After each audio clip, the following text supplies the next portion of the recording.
Volia cabussar-me en la ment purulenta d'un assassí en sèrie. I això requeria agafar la destral i arribar fins al moll de l'os. Si vols tractar aquestes qüestions ho has de fer així.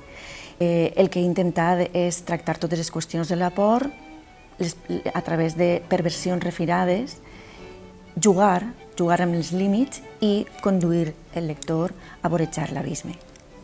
A mi sempre m'ha fascinat el sublim. És la sensació d'horror agradable. És la sensació que experimentes quan alguna cosa t'atrau molt, però al mateix temps no pots deixar de costat aquesta atracció. Evidentment, si parlava de la por, havia d'anar al moment en què en el món de la literatura tot això qualla, i és en el segle XIX i principis del segle XX. En general, tots els festivals literaris sempre són una bona notícia per als que ens dediquem a escriure, perquè sempre ofereixen, és una finestra oberta, no? És una manera de parlar, de conversar amb altres autors i autores i conèixer-nos, que és el que estem fent, no sols entre nosaltres, sinó després, com dic, és una finestra de cara al possible lector.